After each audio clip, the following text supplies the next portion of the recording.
Welcome back to Talking Tactics, where things are sometimes quite explosive. The teams have pretty much all arrived in England ahead of the Rugby World Cup, so it means that now it's time to take a look at who the key performers will be. Joining me again, Kaunda and Ntunja, good to see you. Nice seeing you, X. So what we've done this week is we've selected our combined 15. So the 15 best players that we expect to see at the World Cup this year. He's got his picks, I've got mine.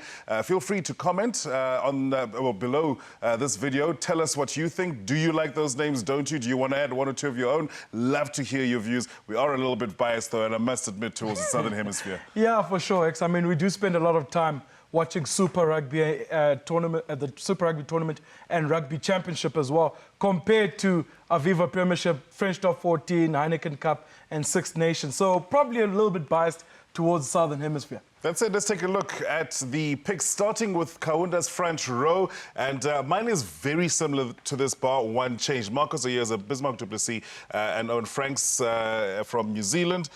Talk to me about these guys. Yeah, no, Marcus Ayers has proven himself for Argentina over many years. He's played international rugby for a decade now, or just over a decade. He was amazing in Durban when Argentina beat South Africa. A couple of other loose head props to watch out for the World Cup. Yep. I mean, Joe Marler from England, Gerthen Jenkins from Wales, Bisum Tawarira Springboks, Tamalolo from Tonga, and Kian Healy from Ireland as well. Those are all the loose head props to watch out for at the World Cup. Certainly deserving of a mention. Bismarck du Plessis has been one of the world's premier hookers over the last couple of seasons. He seems to have found his form, whether it's finding a bit of direction. Fewer distractions, I suppose, from being a captain or a vice-captain. He's certainly right up there. No, for sure. I mean, he's been one of the most talked about hookers in world rugby. I think Dane Coles goes into the tournament probably with the best form. I still rate this guy as the best in the world. Turnovers. It's those turnovers. 7th in the Super Rugby tournament in turnovers, 2nd behind David Pocock in rugby championships in terms of turnovers. Sure. Other guys to look out for, obviously Dane Coles, as I've mentioned, Stephen Moore, Polotana from Australia. Those are guys to look out for. Agustin Crevi from Argentina, Rory Best from Ireland as well. And you know, if you cop a red card for tackling too hard, you've arrived. Okay, Franks. No, Ben Franks, you know what? When this guy lines you up and hits you, the guy standing on row ZZ, seat number 891, can actually feel that hit.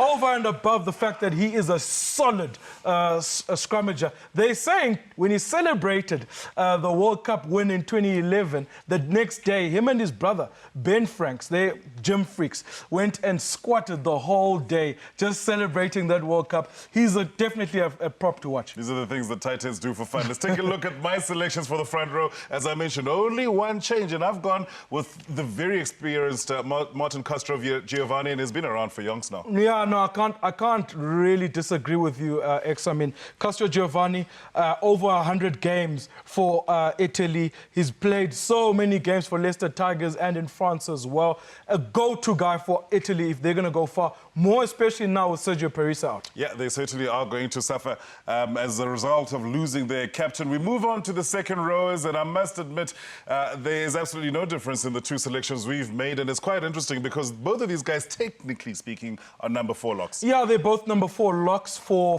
the international teams in New Zealand and South Africa. But for the Chiefs, Retallick does play at 4. Brodie Retallick, World Player of the Year in 2014. Sure. Definitely a player to watch. Ebenezer Beth, line-out steals is what I like about him. Number 2 in line-out steals in Super Rugby tournament this year. Number 2 in line-out steals in the Rugby Championship as well. He goes into the tournament with a lot of momentum. Courtney Laws from England, player to mention at 4. Yeah. Pascal Pape from France, another player to mention at 4.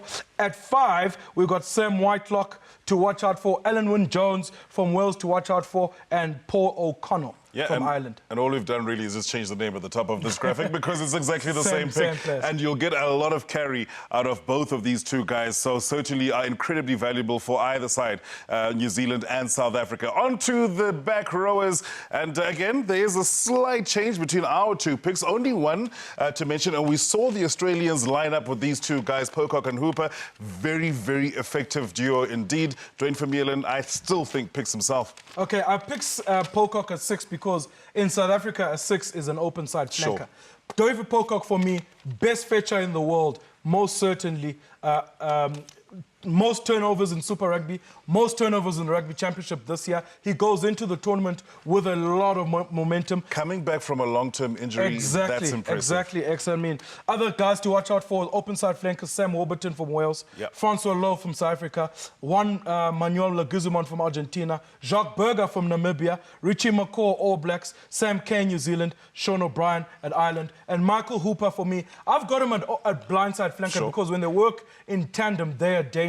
Yeah, they certainly are devastating. He's not a traditional blindside flanker. And if I had to go traditional blindside flankers, I would bring in Scott Fardy from Australia, Dan Lydiot from Wales, Juan Martin Fernandez Lobe from Argentina, Go Gotze, they call him Godzilla, the man from Georgia. And he looks like him. Jerome Kano, New Zealand, Liam Messam, New Zealand, Terry Dusatois from France as well. Right at the back, Dwayne Vermeulen. We call him Thor here in South Africa. SA Rugby Player of the Year in 2014. Other number 8s to watch out for, obviously, Kieran Reid. Yes. Most certainly. Jamie Heaslip from Ireland to watch out for. Picamore from France. And we've got Wycliffe Palu and Toby Faletau. Toby Faletau, Wales, Palu from Australia to watch out for. Those are my picks. Right. And as I mentioned, not too many changes to speak of. I've gone for Thierry Dusatois, 2011 Rugby World Cup. He finished the season by being named RB Player of the Year. Deservedly so. And he's key for them, for the French. More than 300 first-class matches. This guy is a veteran. And obviously, he's their leader for France. I still like to always go back to that stat. 38 tackles he made against the All Blacks in the quarterfinal in 2007 in Cardiff. France might play New Zealand again, same venue, in the quarterfinal. Watch out for him. I think that I can't complain too much about your picks, but I suspect my picks are better. I think you might be wrong there. I think he just likes that Australian thing as well. Well, that's a look at the forwards. And certainly we'll be taking a look very shortly. And you can do so by watching the next video as we take a look at who our picks for the best backs at Rugby World Cup will be. Thanks for joining us.